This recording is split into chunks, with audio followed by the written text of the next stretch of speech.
Meet the editors.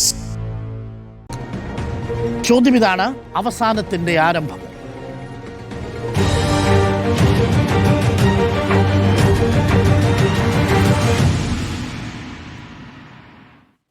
നമുക്കൊപ്പം പിയാസുനിൽ കൂടി ചേരുന്നുണ്ട്. ഡൽഹിയിൽ നിന്നും ടെലി ട്രാൻസ്പോർട്ടിംഗ് സ്റ്റുഡിയോ സംവിധാനം വഴി. പിയാസുനിൽ, വെരി ഗുഡ് ഈവനിങ് പിയാസുനിൽ. ഡൽഹിയിൽ നിൽക്കുമ്പോൾ പുതിയ നീക്കങ്ങൾ, സാധ്യതകളൊക്കെ കുറച്ചുകൂടി അടുത്തറിയാം. നാളെ പാർലമെന്റ് ഈ ധർമ്മേന്ദ്ര പ്രധാന്റെ രാജിക്കു ശേഷം പുനഃസമ്മേളിക്കുകയാണ്. വീണ്ടും സമ്മേളിക്കുമ്പോൾ പ്രതിപക്ഷത്തിൻ്റെ നീക്കം എന്തായിരിക്കും എന്നുള്ളതാണ് നമ്മൾ എല്ലാവരും കൗതുകപൂർവ്വം കാത്തിരിക്കുന്നത്. അതോടൊപ്പം CJPയുടെ പരിണാമം ഇനി എങ്ങനെയായിരിക്കും? ഇപ്പോൾ ഒരു പ്രൊട്ടസ്റ്റ് മൂവ്മെൻറ്റ് മാത്രമാണ് CJP. അതാണെങ്കിൽ നിശ്ചിതമായ നേതൃത്വമില്ല. 2-3 ചെറുപ്പക്കാർ മാത്രമാണ് ഇപ്പോഴും മീഡിയയുടെ മുന്നിൽ വരുന്നത്. അതിനിടയിലാണ് കോൺഗ്രസും CPM-ഉം രണ്ടു നേതാക്കളും, കേരളത്തിലെ 2 നേതാക്കൾ KC വേണുഗോപാലും MA ബേബിയുമാണ് ആ വാക്കു പറഞ്ഞത്. ഇത് മോദി സർക്കാരിൻ്റെ അവസാനത്തിൻ്റെ ആരംഭമാണ് എന്നാണ്. അത്തരമൊരു വ്യാഖ്യാനത്തിലേക്ക് പോകാൻ സമയമായോ? ഒരു വിദ്യാഭ്യാസ വകുപ്പ് മന്ത്രി രാജിവെച്ചതുകൊണ്ട് മോദി സർക്കാരിനെയും മോദി സർക്കാർ പ്രതിനിധീകരിക്കുന്ന ഭരണകൂട വ്യവസ്ഥയും താഴെ ഇറക്കാനുള്ള ശേഷി ഈ CJP പ്രതിഷേധത്തിനുണ്ടെന്ന് കരുതാൻ കഴിയുമോ? ഞാൻ വിലയിരുത്തുന്നത് 2024 തന്നെ ഈ ഒരു രാഷ്ട്രീയത്തിന്റെ മാറ്റത്തിന്റെ തുടക്കം ആരംഭിച്ചു എന്നുള്ളതാണ്. 2024 ലോക്സഭാ തെരഞ്ഞെടുപ്പിൽ തുടങ്ങി ആ ഒരു മാറ്റം എന്നുള്ളതാണ്. 2024 ലോക്സഭാ തെരഞ്ഞെടുപ്പിൽ നമുക്കറിയാം 240 സീറ്റ് മാത്രമാണ് BJPക്ക് കിട്ടിയത്. അതായത് 272 സീറ്റ് കേവല ഭൂരിപക്ഷം നേടി 2014 അധികാരത്തിൽ വന്ന BJP 2019 303 സീറ്റിന്റെ മേൽക്കൈ നേടി. അവിടെ നിന്ന് 240 സീറ്റിലേക്ക് കൂപ്പുകുത്തിയത് 2024 ലോക്സഭാ തെരഞ്ഞെടുപ്പിലാണ്. അതിനുശേഷം നടന്ന നിയമസഭാ തെരഞ്ഞെടുപ്പുകളിലൊക്കെ തന്നെ BJP വലിയ മുന്നേറ്റം ഉണ്ടാക്കിയിട്ടുണ്ടെങ്കിൽ പോലും ഇനി അടുത്തൊരു ലോക്സഭാ തെരഞ്ഞെടുപ്പ് വരുമ്പോൾ ഇതായിരിക്കില്ല ചിത്രം എന്ന് ഞാൻ കൃത്യമായി തന്നെ എൻ്റെ ഒരു വിലയിരുത്തൽ ആ നിലയ്ക്കാണ്. ഒരുപാട് ഫാക്ടറുകളുണ്ട്. ഇപ്പോൾ ഈ കോക്രോച്ച് ജനതാ പാർട്ടിയുടെ സമരം, യുവാക്കളുടെ സമരം, ഈ യുവാക്കളുടെ സമരം അതിന്റെ ആഘാതം കൂട്ടിയിട്ടുണ്ട് എന്ന് ഞാൻ പറയും. നരേന്ദ്രമോദിയുടെ പ്രതിച്ഛായയ്ക്ക് വലിയ ആഘാതം ഈ സമരം ഉണ്ടാക്കിയിട്ടുണ്ട്. പ്രധാനമന്ത്രി നരേന്ദ്രമോദി 2014 അധികാരത്തിൽ വരുമ്പോൾ അത് BJPയുടെ വലിയ വിജയമായിരുന്നു. BJP ചരിത്രത്തിൽ ആദ്യമായി കേവല ഭൂരിപക്ഷം ഒറ്റയ്ക്ക് നേടി അധികാരത്തിൽ വന്നതാണ്. പക്ഷെ 2014 ശേഷം BJPക്ക് മുകളിൽ വളർന്ന നേതാവാണ് നരേന്ദ്രമോദി. നരേന്ദ്രമോദിയുടെ പ്രതിച്ഛായ BJPക്ക് എത്രയോ മുകളിലേക്ക് വളർന്നു. അപ്പോൾ നരേന്ദ്രമോദിയുടെ പ്രതിച്ഛായയിലാണ് പിന്നീട് BJP മുന്നോട്ട് പോയത്. അത് 2019 നമ്മൾ കണ്ടു. പക്ഷെ 2024 അത് നമ്മൾ കണ്ടില്ല എന്നുള്ളതാണ്. അപ്പോൾ ഇപ്പോൾ യുവാക്കളുടെ ഈ ഒരു സമരം ഉണ്ടായതോടുകൂടി, യുവാക്കളുടെ ഈ ഒരു സമരവിജയം ഉണ്ടായതോടുകൂടി കേന്ദ്ര സർക്കാർ തലത്തിൽ വിദ്യാഭ്യാസ രംഗത്താകെ വലിയ തട്ടിപ്പുകൾ നടക്കുന്നു എന്ന കാര്യം കേന്ദ്ര സർക്കാർ, പ്രധാനമന്ത്രിയൊക്കെ തന്നെ അംഗീകരിക്കുക കൂടിയാണ്. ഇപ്പോൾ BJP നേതാക്കൾ വിശദീകരിക്കുന്ന പോലെയല്ല. അതായത് ഈ യുവാക്കളുടെ സമരത്തിൽ തീവ്രവാദികൾ നുഴഞ്ഞു കയറും, രാജ്യദ്രോഹികൾ നുഴഞ്ഞു കയറും, അങ്ങനെ രാജ്യത്തിനെതിരെയുള്ള ഒരു പോരാട്ടമായി ഇത് മാറും എന്നുള്ള നിലയിൽ BJP നേതാക്കൾ വിലയിരുത്തുന്ന പോലെയല്ല. ജന്തർ മന്ദിറിൽ സമരത്തിനെത്തിയവർ, രാജ്യത്തിന്റെ വിവിധ ഭാഗങ്ങളിൽ ഈ വിദ്യാഭ്യാസ മന്ത്രി ധർമ്മേന്ദ്ര പ്രധാന്റെ രാജി ആവശ്യപ്പെട്ട് സമരം നടത്തിയവരൊന്നും ഭീകരവാദികളോ രാജ്യദ്രോഹികളോ ഒന്നുമല്ല. അവർ നീതിക്ക് വേണ്ടി പോരാട്ടം നടത്തിയതാണ്. ആ പോരാട്ടം വലിയ വിജയമായി എന്നുള്ളതാണ്. നിവർത്തികേട് കൊണ്ടാണ് കേന്ദ്ര വിദ്യാഭ്യാസ മന്ത്രി ധർമ്മേന്ദ്ര പ്രധാനെ രാജിവെപ്പിക്കാനുള്ള തീരുമാനത്തിലേക്ക് ഈ സർക്കാരിന് പോകേണ്ടി വന്നത്, പ്രധാനമന്ത്രിക്ക് പോകേണ്ടി വന്നത്. അവസാനത്തെ 48 മണിക്കൂറിലാണ് ആ തീരുമാനമുണ്ടായത്. 48 മണിക്കൂറിന് മുൻപ് വരെ ആ തീരുമാനം BJPയെ സംബന്ധിച്ചും കേന്ദ്ര സർക്കാരിനെ സംബന്ധിച്ചും ഉണ്ടായിരുന്നില്ല എന്നുള്ളതാണ്. അപ്പോൾ ഈ യുവാക്കൾ, ഇപ്പോൾ ഈ സമരത്തിൽ വിജയിച്ച് തിരിച്ചുപോയ ഈ യുവാക്കൾ എങ്ങനെയായിരിക്കും ഇനി വരാൻ പോകുന്ന തെരഞ്ഞെടുപ്പുകളിൽ നിലപാടെടുക്കുക എന്നത് BJPയെ സംബന്ധിച്ചും നരേന്ദ്രമോദി സർക്കാരിനെ സംബന്ധിച്ചും വളരെ പ്രധാനപ്പെട്ടതാണ്. ഇന്ത്യയിലാകെ 99 കോടി വോട്ടർമാരാണല്ലോ ഉള്ളത്. ഇതിൽ 18 വയസ്സിനും 29 വയസ്സിനും ഇടയിൽ പ്രായമുള്ള 22 കോടി വോട്ടർമാരുണ്ട്. 22 കോടി വോട്ടർമാർ. ഇത് അതുപോലെ തന്നെ ഇന്ത്യയിലെ മൊത്തം ജനസംഖ്യയുടെ 65% 35 വയസ്സിന് താഴെയുള്ളവരാണ്. അപ്പോൾ 18 മുതൽ 19 വയസ്സ് വരെ പ്രായമുള്ള 2 കോടി വോട്ടർമാരുണ്ട്. 18 മുതൽ 22 വയസ്സ് വരെ പ്രായമുള്ള 13% വോട്ടർമാരുണ്ട്. 18 മുതൽ 25% വരെ പ്രായമുള്ള 4.5 കോടി വോട്ടർമാരുണ്ട്. 18 മുതൽ 29 വയസ്സ് വരെ പ്രായമുള്ള 22 കോടി വോട്ടർമാരുണ്ട്. അപ്പോൾ ഈ വോട്ടർമാർ എന്ത് തീരുമാനമെടുക്കും എന്നത് BJPയെ സംബന്ധിച്ച് വളരെ പ്രധാനപ്പെട്ടതാണ്. ഇവരിൽ ഭൂരിഭാഗം പേരും ഈ സമരത്തിനൊപ്പമായിരുന്നു എന്നുള്ള കാര്യത്തിൽ യാതൊരു സംശയവും വേണ്ട. അപ്പോൾ ഈ വിദ്യാർത്ഥികളുടെ മനസ്സ് അത്ര പെട്ടെന്നൊന്നും മാറാൻ പോകുന്നില്ല. ഇനി യുവാക്കളിൽ നിന്ന് നേരെ കർഷകരിലേക്ക് വരിക. കർഷകർ ഇപ്പോൾ തന്നെ, രാജ്യത്തെ ബഹുഭൂരിപക്ഷം കർഷകരും ഇപ്പോൾ തന്നെ BJPയുടെ കാർഷിക നയങ്ങൾക്കെതിരാണ്. അതാണല്ലോ 2021 നമ്മൾ സിംഗു അതിർത്തിയിൽ കണ്ടിട്ടുള്ള വലിയ കർഷക സമരം. ഇപ്പോൾ അമേരിക്കയുമായും യൂറോപ്യൻ രാജ്യങ്ങളുമായും ഉണ്ടാക്കിയിട്ടുള്ള സ്വതന്ത്ര വ്യാപാര കരാർ, ആ വ്യാപാര കരാറോടുകൂടി ഇന്ത്യയിലെ കാർഷിക രംഗത്ത് ഇത് വലിയ ആഘാതമാകാൻ പോകുന്നു എന്ന കാര്യത്തിൽ കർഷകർക്ക് വലിയ ആശങ്കയാണുള്ളത്. കാരണം തീരുവയില്ലാതെ ഇന്ത്യയിൽ ഉൽപ്പാദിപ്പിക്കുന്ന പ്രധാനപ്പെട്ട കാർഷിക ഉൽപ്പന്നങ്ങൾ ഇനി ഇന്ത്യൻ വിപണിയിലേക്ക് വരാൻ പോവുകയാണ്. അത് ഏറ്റവും പ്രധാനപ്പെട്ടത് സോയാബീനാണ്, രണ്ടാമത്തേത് പരുത്തിയാണ്, മൂന്നാമത്തേത് ചോളമാണ്. ഈ 3 ഉൽപ്പന്നങ്ങളും ഇനി അമേരിക്കയിൽ നിന്നും യൂറോപ്യൻ രാജ്യങ്ങളിൽ നിന്നും ഇന്ത്യയിലേക്ക് വരും. നോക്കൂ, ഈ സോയാബീൻ എന്ന് പറയുന്ന കാർഷിക ഉൽപ്പന്നം തീരുവയില്ലാതെ ഇന്ത്യയിലേക്ക് വന്നാൽ മഹാരാഷ്ട്ര, മധ്യപ്രദേശ്, അതുപോലെ കർണാടക ഉൾപ്പെടെയുള്ള ഏതാണ്ട് പ്രധാനപ്പെട്ട ഇന്ത്യയിലെ ജനസംഖ്യാപരമായി വലിയ സ്വാധീനമുള്ള ഏതാണ്ട് ഭൂരിഭാഗം സംസ്ഥാനങ്ങളെയും അത് ബാധിക്കും. അതേപോലെ തന്നെയാണ് പരുത്തി. മഹാരാഷ്ട്രയിൽ എത്ര പരുത്തി കർഷകരാണ് ആത്മഹത്യ ചെയ്തത്? അതുകൊണ്ട് തന്നെ കർഷകർ കൂടി ഈ വിഷയത്തിൽ രംഗത്തിറങ്ങാൻ പോവുകയാണ്. വരുന്ന 28-ാം തീയതി സംയുക്ത കിസാൻ മോർച്ചയുടെ സമരപ്രഖ്യാപനം നടക്കാൻ പോവുകയാണ്. അപ്പോൾ ഇനി നമ്മൾ കാണാൻ പോകുന്നത് കർഷകരിൽ നിന്ന് ഉണ്ടാകാൻ പോകുന്ന വലിയ സമരമാണ്. അപ്പോൾ കർഷകരുടെ സമരം കൂടി വരാൻ പോകുന്നു. അപ്പോൾ തൊഴിലാളികൾ, ഇനി തൊഴിലാളികളിലേക്ക് വരാം. തൊഴിൽ ഇല്ല എന്നുള്ളത് വലിയ പ്രശ്നമാണ്. തൊഴിൽ മേഖല നേരിടുന്ന വലിയ പ്രശ്നമുണ്ട്. തൊഴിൽ കോഡ് കൊണ്ടുവന്നതിന് പിന്നാലെ നമ്മൾ കേരളത്തിലടക്കം കണ്ടതാണ്, ഒരുപാട് കമ്പനികൾ ജീവനക്കാരെ ഒരു മുന്നറിയിപ്പുമില്ലാതെ പിരിച്ചുവിടുകയാണ്. ഒരുപാട് കമ്പനികൾ പിരിച്ചുവിടുകയാണ്. കേരളത്തിൽ 2 കമ്പനികൾ ഇത്തരത്തിൽ, മൾട്ടിനാഷണൽ കമ്പനികൾ ഇത്തരത്തിൽ ജീവനക്കാരെ പിരിച്ചുവിട്ടു. ഈ തൊഴിൽ കോഡിന്റെ പിൻബലത്തിലാണ് ഇത്തരം പിരിച്ചുവിടലുകൾ നടക്കുന്നത്. അപ്പോൾ തൊഴിൽ എന്നത് ഒരു സ്ഥിരതയില്ലാത്ത ഒരു സംവിധാനമായി രാജ്യത്ത് മാറിക്കൊണ്ടിരിക്കുന്നു. അത് തൊഴിൽ മേഖലയെ ആകെ ബാധിക്കുന്നു. BMS അടക്കം, അതായത് BJPയുടെ തൊഴിലാളി സംഘടനയായ BMS അടക്കം ഇതിനെതിരെ രംഗത്ത് വരികയാണ്. BMSന്റെ യോഗത്തിൽ വരെ ഇക്കാര്യത്തിൽ വിമർശനം ഉയർന്നിരിക്കുകയാണ്. അപ്പോൾ തൊഴിലാളികളുടെ വലിയ സമരം രാജ്യത്ത് ആരംഭിക്കാൻ പോകുന്നു. അപ്പോൾ യുവാക്കൾ, കർഷകർ, കർഷക തൊഴിലാളികൾ, മറ്റ് തൊഴിലാളികൾ, ട്രേഡ് യൂണിയൻ, ഇവരെല്ലാവരും കൂടി ഒന്നിച്ച് ഒരു വലിയ മുന്നേറ്റമായി മാറിയാൽ തീർച്ചയായും 2029 എന്ന് പറയുന്നത് BJPക്ക് അത്ര എളുപ്പമാകില്ല എന്നാണ് എന്റെ അഭിപ്രായം.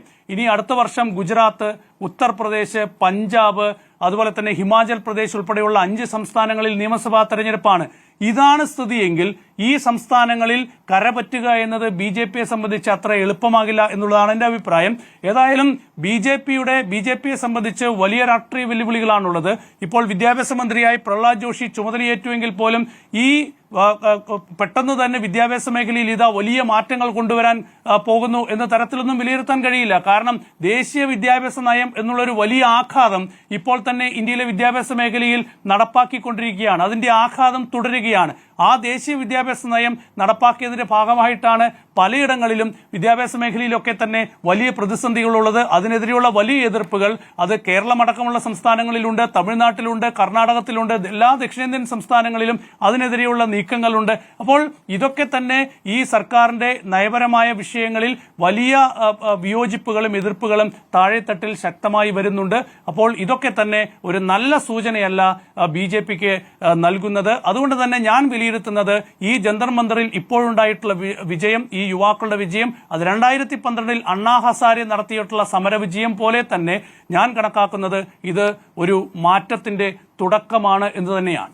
CJP പ്രതിഷേധം വിജയം കണ്ടതോടെ പ്രധാന ചോദ്യം ഇതാണ്, ഇത് BJP സർക്കാരിന്റെ, മോദി സർക്കാരിന്റെ അവസാനത്തിന്റെ ആരംഭമാണോ? മധു, അവസാനത്തിന്റെ ആരംഭമാകാനുള്ള ശേഷി ഈ മൂവ്മെന്റിനുണ്ട് എന്ന് പറഞ്ഞത് CPM-ഉം കോൺഗ്രസുമാണ്. നേരത്തെ പറഞ്ഞതുപോലെ MA ബേബിയും KC വേണുഗോപാലും അടക്കമുള്ള നേതാക്കൾ തന്നെയാണ്. പക്ഷെ തിരിച്ചറിയാൻ BJPക്കും കഴിഞ്ഞു എന്നതാണ് നമുക്ക് ഈ പ്രധാന രാജ്യം അടക്കമുള്ള അവരുടെ നീക്കത്തിൽ നിന്ന് മനസ്സിലാക്കാൻ കഴിയുന്നത്. കാരണം ഒരു ജനറേഷനാണ് BJPയുടെ രാഷ്ട്രീയ അജണ്ട എന്ന് പറയുന്നത്. ഇന്ന് ഈ തെരഞ്ഞെടുപ്പ് അടുത്ത വർഷം എന്ന നിലയ്ക്കല്ല അവർ കാണുന്നത്. 10-25 വർഷത്തിന് ശേഷം ഏത് സംസ്ഥാനം ഭരിക്കണം, അല്ലെങ്കിൽ എവിടെ എന്തു രാഷ്ട്രീയ മാറ്റം വരുത്തണം എന്നത് സംബന്ധിച്ച് കൃത്യമായ അജണ്ടയും കൃത്യമായ ഒരു സ്ട്രാറ്റജിയുമുള്ള രാഷ്ട്രീയ പ്രസ്ഥാനം തന്നെയാണ് BJP. അക്കാര്യത്തിലൊന്നും ആർക്കും സംശയമില്ല എന്ന് തോന്നുന്നു. അപ്പോൾ അവർക്ക് ഒരു ജനറേഷൻ അപ്പാടെ രാഷ്ട്രീയമായ വലിയ വിയോജിപ്പ് പ്രകടിപ്പിച്ചു തുടങ്ങുന്നു എന്ന് മനസ്സിലാകുന്ന ഇടത്താണ് ഏറ്റവും പ്രധാനപ്പെട്ട ഒരു തിരുത്തൽ വേണ്ടതുണ്ട് എന്ന് തിരിച്ചറിയുന്നത്. ഇന്നിപ്പോൾ നമ്മുടെ റിപ്പോർട്ടുകൾ അടക്കം ചൂണ്ടിക്കാണിക്കുന്ന ഒരു കാര്യമുണ്ട്. RSSും BJPയും തമ്മിൽ സംയുക്തമായൊരു ചർച്ച പ്രധാന്റെ രാജി വിഷയത്തിൽ നടന്നത് അങ്ങനെ പറ്റുള്ളൂ. കാരണം RSSന്റെ ഏറ്റവും പ്രിയപ്പെട്ട ഒരാളാണ് ധർമ്മേന്ദ്ര പ്രധാൻ. ആ ചർച്ചയിൽ വളരെ സ്ട്രാറ്റജിക്കായ തീരുമാനമാണ് എടുക്കുന്നത്. ആദ്യം പ്രധാന്റെ രാജി അല്ലാത്ത ചില നിർദ്ദേശങ്ങൾ മുന്നോട്ട് വെക്കുക. അതിൽ ആ സമരം അവസാനിക്കുന്നില്ല എങ്കിൽ ഏറ്റവും അവസാന കൈയായി പ്രധാന്റെ രാജി എന്ന നിർദ്ദേശം മുന്നോട്ട് വെക്കുക. അത് ആ നിലയ്ക്ക് തന്നെ മുന്നോട്ട് പോകുന്നു. പ്രഖ്യാപിച്ച സമയം പൂർത്തീകരിക്കുന്നതിന് മുൻപ് പ്രധാന്റെ രാജി ഉണ്ടാകുന്നു എന്നുള്ളതുണ്ട്. അപ്പോൾ ഒരു ജനറേഷൻ മുഴുവനും, അതാണ് നമ്മൾ ജെൻസി എന്ന് വിളിക്കുന്ന ആ തലമുറയും അവരെ പിന്തുണയ്ക്കുന്ന ആളുകളുടെയും മുഴുവനും ഈ സമരത്തിന്റെ വിജയവും ഈ സമരത്തിനുണ്ടാകുന്ന വലിയ ജനകീയ പിന്തുണയുടെയും കാര്യം എന്ന് പറയുന്നത് വളരെ ഒരു റീസൺ, ഒരു കാരണം മുന്നോട്ട് വെച്ചുകൊണ്ട് നടന്ന സമരം എന്നുള്ളതാണ്. അതിലുണ്ടായ ഇടപെടലുകൾ, അത് പോലീസ് അതിക്രമമുള്ള കാര്യങ്ങൾ വലിയ ജനരോഷം രാജ്യവ്യാപകമായി ഉണ്ടാക്കിയിരിക്കുന്നു എന്ന് BJP തിരിച്ചറിഞ്ഞു. അതിന്റെ പേരിൽ പ്രതിപക്ഷ നേതാക്കൾക്കടക്കം മർദ്ദനം ഏറ്റുവാങ്ങേണ്ടി വന്നത് പ്രതിപക്ഷത്തിന്റെയും ജനസമ്മതി വർദ്ധിപ്പിക്കുന്നു എന്ന് തിരിച്ചറിയുന്നുണ്ടായിരുന്നു.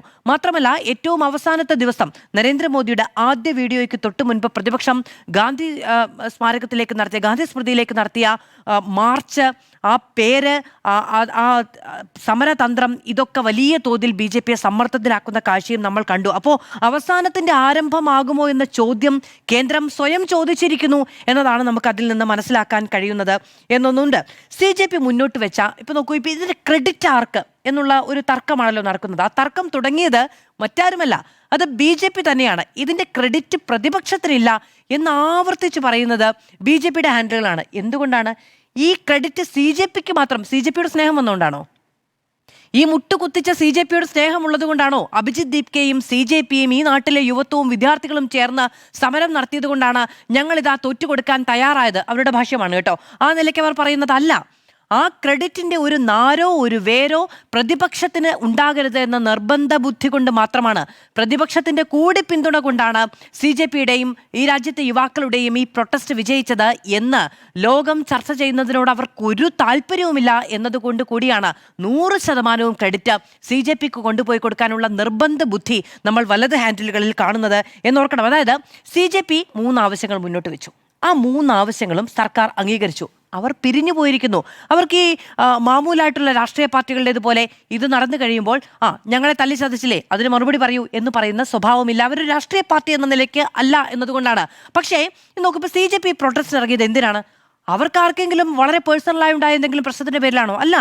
നമ്മുടെ രാജ്യത്തെ യുവാക്കൾ, 10-20 കുട്ടികൾ, അവർക്കുണ്ടായ വലിയ നഷ്ടം, അവരുടെ കുടുംബങ്ങൾക്കുണ്ടായ വലിയ വേദന, അതായത് ഈ രാജ്യത്തെ വലിയ തോതിൽ ബുദ്ധിമുട്ടിലാക്കിയ ഒരു വിഷയം, ഒരു പൊതുവിഷയം ഏറ്റെടുത്തവർ സമരം ചെയ്തു. അവർക്ക് വലിയ മർദ്ദനം ഏറ്റുവാങ്ങേണ്ടി വന്നത് രാജ്യത്തിന്റെ വിഷയമാണ്. അതിവിടുത്തെ മറ്റ് പ്രതിപക്ഷ പാർട്ടികൾക്ക് കാണാതിരിക്കാൻ കഴിയുകയില്ല. അത് ഏറ്റെടുക്കേണ്ട ഉത്തരവാദിത്തം കോൺഗ്രസിനും CPMനും അടക്കമുള്ള രാഷ്ട്രീയ പാർട്ടികൾക്കുണ്ട്. അതുകൊണ്ട് തന്നെ പാർലമെന്റിൽ അവർ ആ വിഷയം ഉന്നയിക്കുകയും ചെയ്യും. പ്രധാനമന്ത്രി മാപ്പ് പറയണമെന്ന ആവശ്യം CJP മുന്നോട്ട് വെച്ചിട്ടില്ല.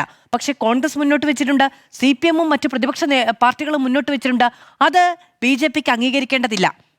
ഈ സമരം ഒത്തുതീർപ്പാക്കിയത് CJPയുമായിട്ടാണ്. അവരുടെ ആവശ്യങ്ങൾ അംഗീകരിച്ചിരിക്കുന്നു. സമരം തീർന്നിരിക്കുന്നു. പ്രതിപക്ഷം ഉന്നയിക്കുന്ന മുഴുവൻ വിഷയങ്ങളും രാഷ്ട്രീയ പ്രേരിതമാണ് എന്ന ഭാഷ്യത്തോടെയാണ് നാളെ ഭരണപക്ഷം പാർലമെന്റിലെത്തുക. അതുകൊണ്ട് തന്നെ ഇപ്പൊ നോക്കൂ, കഴിഞ്ഞ ദിവസം കിരൺ റിജിജു അടക്കം പാർലമെന്റിൽ പറഞ്ഞത് എന്താണ്? ഞങ്ങൾ പ്രധാനമന്ത്രി രാജ്യത്തോട് കാര്യങ്ങൾ വിശദീകരിച്ചു കഴിഞ്ഞിരിക്കുന്നു. 1, സോനം വാങ്ചുക് നിരാഹാര സമരം അവസാനിപ്പിച്ചിരിക്കുന്നു. 2, ടെസ്റ്റ് നടത്തിയിരിക്കുന്നു. 3, ഇനി എന്തിനാ ചർച്ച എന്നുള്ളതാണ്. ഇപ്പൊ സമരവും അവസാനിപ്പിച്ചിരിക്കുന്നു, ഇനി എന്തിനാണ് ചർച്ച എന്നായിരിക്കും സ്വാഭാവികമായും നാളെ പ്രതിപക്ഷത്തോട് ഈ ചർച്ച ആവശ്യപ്പെടുമ്പോൾ. രാജിക്ക് ശേഷം ചർച്ചയാകാം എന്നുള്ളതായിരുന്നു പ്രതിപക്ഷ നിലപാട്.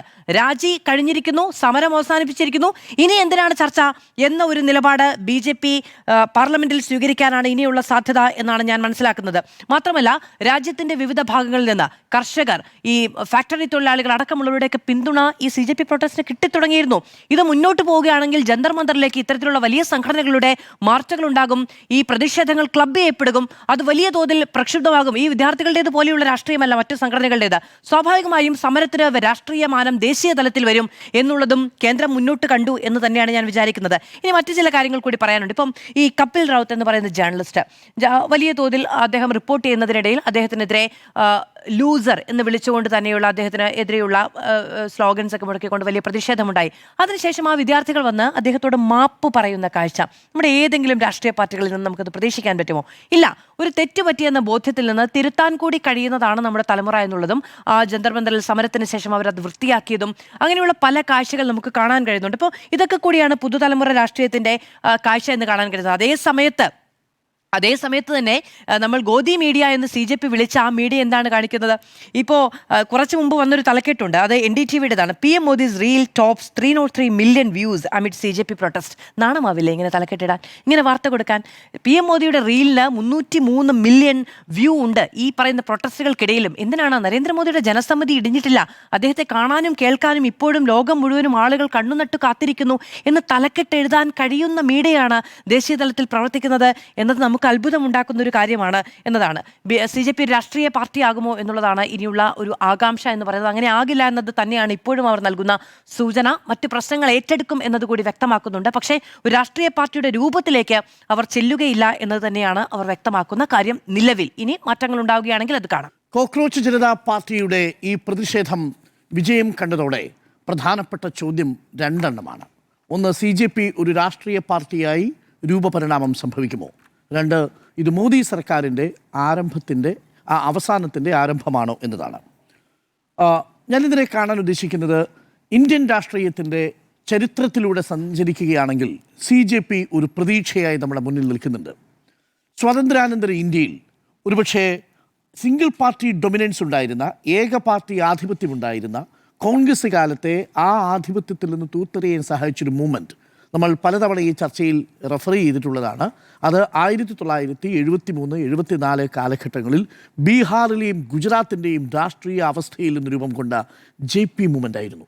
അന്ന് JP മൂവ്മെൻറ്റ് രൂപം കൊള്ളുന്നതിനിടയായത് ഇന്നത്തെ CJP പ്രക്ഷോഭത്തിന് സമാനമായ രീതിയിൽ തൊഴിലില്ലാത്ത ചെറുപ്പക്കാർ വിദ്യാഭ്യാസവും തൊഴിലും മുൻനിർത്തി നടത്തിയ വലിയ പ്രക്ഷോഭമായിരുന്നു. കാലിയായ എണ്ണക്കുപ്പി പാത്രങ്ങളുമായിട്ട് അവർ തെരുവിലേക്ക് ഇറങ്ങി. അവരാവശ്യപ്പെട്ടത് രണ്ട് പ്രധാനപ്പെട്ട രാജികളായിരുന്നു. ബീഹാറിൽ മുഖ്യമന്ത്രിയായ അബ്ദുൽ ഗഫൂർ രാജിവെക്കണം, ഗുജറാത്തിൽ ചിമൻലാൽ പട്ടേൽ രാജിവെക്കണം. അത് കേവലം രാജിക്കും അപ്പുറത്തുള്ള രാഷ്ട്രീയ അർത്ഥം അതിന് കിട്ടിയതും JP മൂവ്മെൻറ്റിലേക്ക് നാടൊട്ട് ഉത്തരേന്ത്യയിലെ ജനങ്ങൾ ഒരുമിച്ച് കൂടിയതും. നോക്കൂ, അതിൽ ഒത്തുകൂടിയ ആളുകളുടെ സ്വഭാവം, അവരുടെ രാഷ്ട്രീയ സ്വഭാവം ഏറെ വ്യത്യസ്തത നിറഞ്ഞതായിരുന്നു. അതിൽ ഇടതുപക്ഷ പ്രസ്ഥാനത്തിൽ നിന്നുള്ളവരുണ്ടായിരുന്നു, സോഷ്യലിസ്റ്റിക് കുടുംബങ്ങളിൽ നിന്നുള്ളവരുണ്ടായിരുന്നു, ABVP ഉണ്ടായിരുന്നു, ജനസംഘം ഉണ്ടായിരുന്നു. ആ ജനസംഘം സോഷ്യലിസ്റ്റുകളുമെല്ലാം ഇന്ദിരാഗാന്ധി രാഷ്ട്രീയത്തിനെതിരെ രംഗത്ത് വന്ന JP മൂവ്മെൻ്റ് ആയിരുന്നു ഇന്ത്യൻ രാഷ്ട്രീയം കണ്ട ഏറ്റവും വലിയ, സ്വതന്ത്ര ഇന്ത്യ കണ്ട ഏറ്റവും വലിയ രാഷ്ട്രീയ പരീക്ഷണം. ആ രാഷ്ട്രീയ പരീക്ഷണം ഒടുവിൽ അടിയന്തരാവസ്ഥയിലേക്ക് എത്തുകയും അടിയന്തരാവസ്ഥയ്ക്ക് ശേഷം ജനതാ പാർട്ടി രൂപം കൊള്ളുകയും ആദ്യത്തെ കോൺഗ്രസ് ഇതര സർക്കാർ അധികാരത്തിൽ വരികയും ചെയ്തു. ഒരു വലിയ മൂവ്മെൻറ്റ്. പക്ഷേ ആ മൂവ്മെൻറ്റിൻ്റെ ഉള്ളിൽ തന്നെയുള്ള അന്തഛിദ്രങ്ങൾ കൊണ്ട് ജനതാ പാർട്ടിയായി വന്ന് ജനതാദളായി മാറി, പല ജനതാദളായി മാറി പിരിഞ്ഞു പോവുകയാണ് ആ പാർട്ടി ചെയ്തത്. മൊറാർജി ദേശായി എന്ന നേതാവിന് JP മുന്നോട്ട് കൊണ്ടുവന്ന ആശയങ്ങളെ തെരഞ്ഞെടുപ്പ് രാഷ്ട്രീയത്തിൽ അതിജീവിക്കാൻ കഴിഞ്ഞില്ല. അതായിരുന്നു ആ രാഷ്ട്രീയത്തിൻ്റെ കഥ. പിന്നീട് നമ്മൾ കാണുന്നത് 1983 അസാം ഗണ പരിഷത്ത് എന്ന് പറയുന്ന പാർട്ടിയുടെ രൂപീകരണമാണ്. അന്ന് അസാമിന് വേണ്ടി നിലകൊണ്ടൊരു മൂവ്മെൻ്റ് ആയിരുന്നു അസം ഗണ പരിഷത്ത്. പക്ഷേ അസം ഗണ പരിഷത്തും അസാമിൽ ഒരു ഏകപാർട്ടി ആധിപത്യം അവസാനിപ്പിച്ച് ഒരു ബദൽ രാഷ്ട്രീയ സാധ്യതയായി വന്നു. ഇന്ന് ആസാമിൽ അസം ഗണ പരിഷത്തില്ല. അതൊരു സ്പോണ്ടേനിയസ് ആയിട്ടുള്ളൊരു മൂവ്മെൻറ്റായി വരികയും ആ മൂവ്മെൻ്റ് ഒരു രാഷ്ട്രീയ രൂപം പ്രാപിക്കുകയും പിന്നീട് ഏറെക്കാലം രാഷ്ട്രീയ രൂപമായി നിന്നതിന് ശേഷം കൊഴിഞ്ഞു പോകുന്നതുമാണ് നമ്മൾ കാണുന്നത്. ഇനി മൂന്നാമത്തെ പ്രധാനപ്പെട്ട സ്വതന്ത്ര പരീക്ഷണമായിരുന്നു VP സിംഗിൻ്റെ നേതൃത്വത്തിലുണ്ടായിരുന്ന ഈ ഒരു കറപ്ഷനെതിരായിട്ടുള്ളൊരു മൂവ്മെൻറ്റ്. അത് കുറച്ചു കാലം മാത്രമേ നിലനിന്നുള്ളൂ. എന്നാൽ നാലാമത്തത്, അത് നമ്മളുടെ തലമുറ കണ്ട ഏറ്റവും പ്രധാനപ്പെട്ട മൂവ്മെൻറ്റ് എന്ന് പറയുന്നത്, ഒരു മൂവ്മെൻ്റ് എന്ന നിലയിൽ ഞാനൊക്കെ ആദ്യമായിട്ട് നേരിട്ട് കാണുന്നത്, കാര്യം നമ്മൾ അടിയന്തരാവസ്ഥ കാലത്തിന് ശേഷം ജനിച്ച മനുഷ്യരാണല്ലോ നമ്മളെല്ലാവരും. അടിയന്തരാവസ്ഥയുടെ ചെറുത്തുനിൽപ്പുകൾ നമ്മൾ കണ്ടിട്ടില്ല. പക്ഷേ ഇന്ത്യ എഗെയിൻസ്റ്റ് കറപ്ഷൻ്റെ ഭാഗമായിരുന്നു. ഇന്ത്യ എഗെയിൻസ്റ്റ് കറപ്ഷൻ ടെലിവിഷനിൽ സംഭവിക്കുന്നത് കണ്ടവരാണ്. ഒരു മൂവ്മെൻറ്റ് രാജ്യത്തിൻ്റെ രാഷ്ട്രീയത്തിൻ്റെ വ്യാകരണത്തെ നിശ്ചയിച്ചത് നേരിട്ട് കണ്ടറിഞ്ഞ തലമുറയാണ് നമ്മുടേത്. കാരണം 2011, 12, 13 കാലഘട്ടം എന്ന് പറയുന്നത് UPA സർക്കാരിൻ്റെ അവസാനത്തെ കാലഘട്ടം. ടെലിവിഷൻ സ്ക്രീൻ നമ്മുടെ മുന്നിലുണ്ട്. അണ്ണാ ഹസാരെ സമരം നടത്തുന്നത്, അവിടേക്ക് BJP പ്രതിനിധികൾ വരുന്നത്, സോഷ്യലിസ്റ്റിൻ്റെ ആളുകൾ വരുന്നത്, മറ്റു പാർട്ടികൾ വരുന്നത്, അങ്ങനെ വലിയ രീതിയിലുള്ളൊരു പ്ലാറ്റ്ഫോമായിട്ട് ഇന്ത്യ എഗെയിൻസ്റ്റ് കറപ്ഷൻ മാറി.